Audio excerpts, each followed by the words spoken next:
안녕하세요. 여러분과 함께하는 즐겁고 행복한 오늘입니다. 여러분 혹시 은퇴 전후 5년이 노후 준비의 골든타임이다 라는 말 들어보셨나요? 아이고, 나는 이제 늦었어.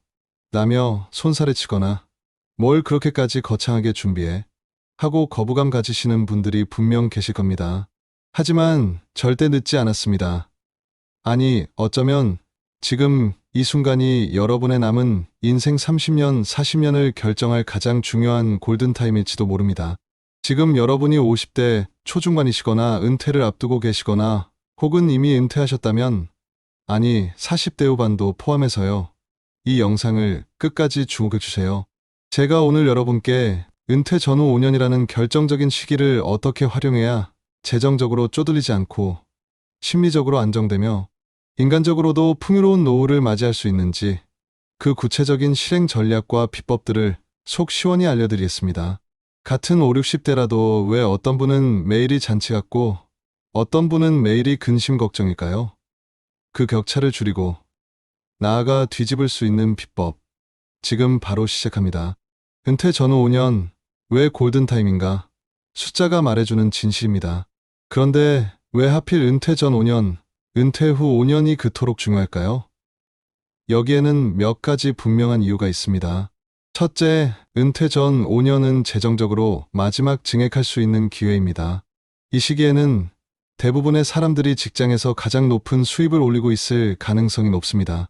통계청 자료를 보면 50대 근로자의 월 평균 임금은 3, 40대보다 높은 경향이 뚜렷합니다.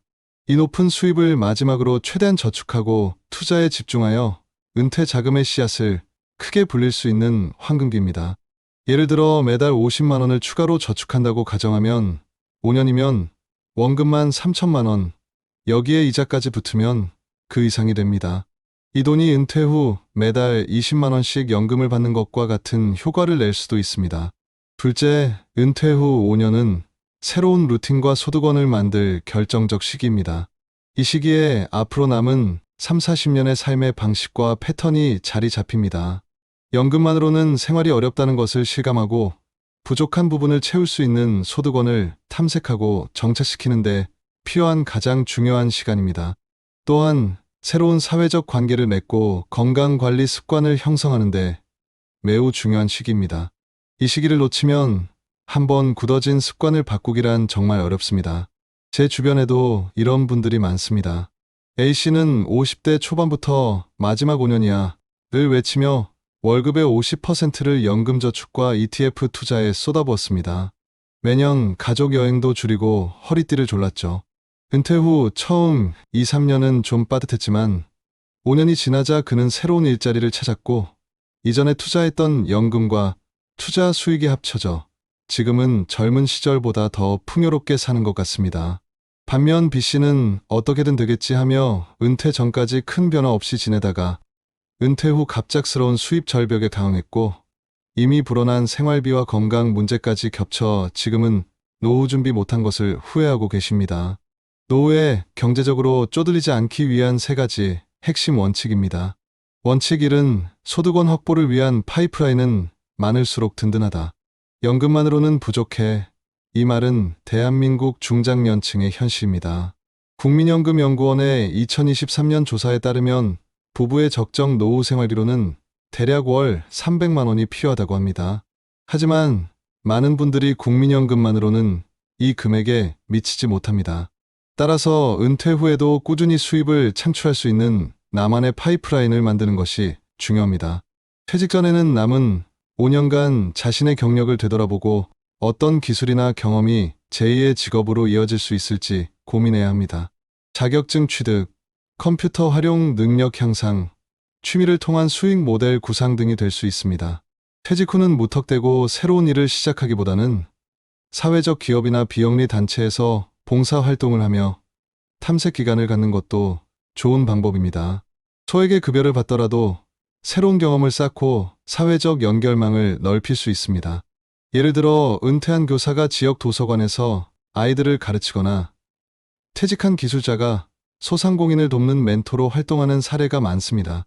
원칙 2는 지출 관리로 새는 돈을 막아야 마르지 않는 셈이 됩니다.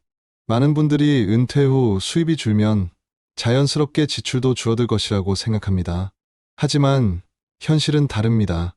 은퇴 후에도 주거비, 식비, 의료비, 경조사비 등 고정 지출은 줄어들지 않거나 오히려 늘어나는 경우도 많습니다. 퇴직 전에는 새는 돈을 철저히 막아야 합니다. 스마트폰 요금, 인터넷 요금, 불필요한 구독 서비스, 보험료 등을 점검하고 정리하세요. 가계부를 써서 소비 패턴을 분석하고 이것만은 줄이자 하는 목표를 세우는 것이 중요합니다. 매달 소비 보고서 앱을 활용해 지출을 한눈에 파악하는 것도 좋은 방법입니다. 퇴직 후는 은퇴자 가계부를 따로 만드는 것을 추천합니다. 특히 의료비 지출은 예측 불가능하게 늘어날 수 있으므로 실손보험 등 의료비 지출에 대비할 수 있는 방안을 미리 점검하고 가입 여부를 확인해야 합니다. 지출을 줄이는 가장 효과적인 방법 중 하나는 식비 줄이기입니다. 외식을 줄이고 직접 요리하는 습관은 건강에도 좋고 지출도 크게 줄여줍니다. 원칙 3은 인간관계 정리입니다.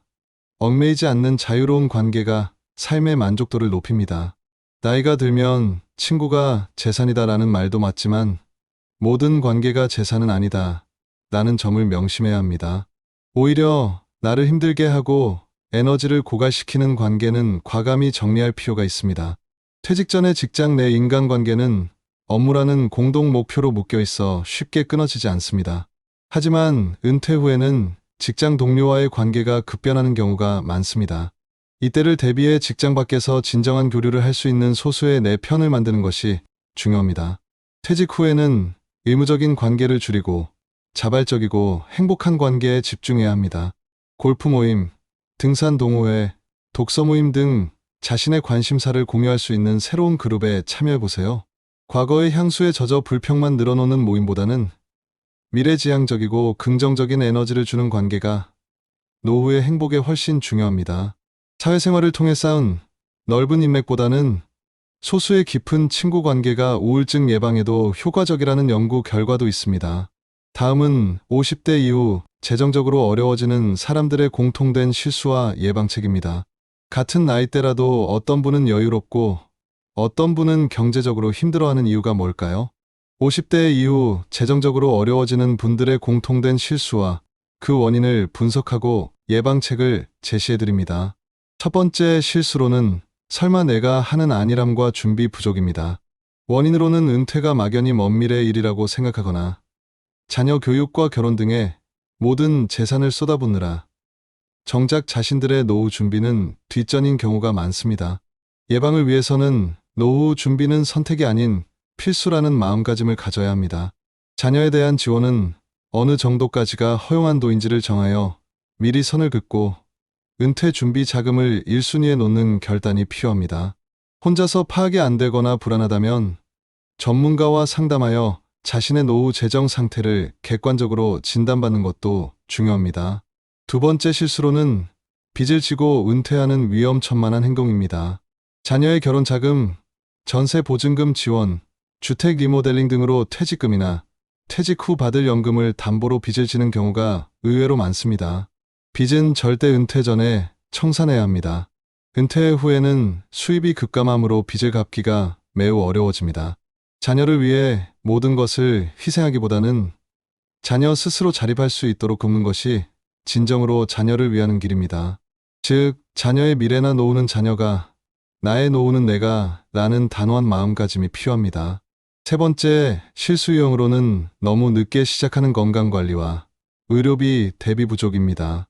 젊을 때부터 꾸준히 건강을 관리하지 않다가 은퇴 후 여기저기 아프기 시작하면서 병원비가 눈덩이처럼 불어나는 경우가 많습니다. 건강은 가장 큰 재테크입니다. 50대부터는 정기적인 건강검진, 꾸준한 운동, 균형 잡힌 식단이 필수입니다. 의료비 지출에 대비할 수 있는 실비보험 가입 여부를 점검하고 부족하다면 보완하는 것도 중요합니다. 예방이 치료보다 훨씬 저렴하다는 것을 기억하세요. 여러분, 나는 이제 다 늙었어. 새로운 걸 배울 나이는 지났어. 라고 생각하시나요? 천만에요. 인간의 뇌는 60세 이후에도 놀랍게 성장할 수 있습니다.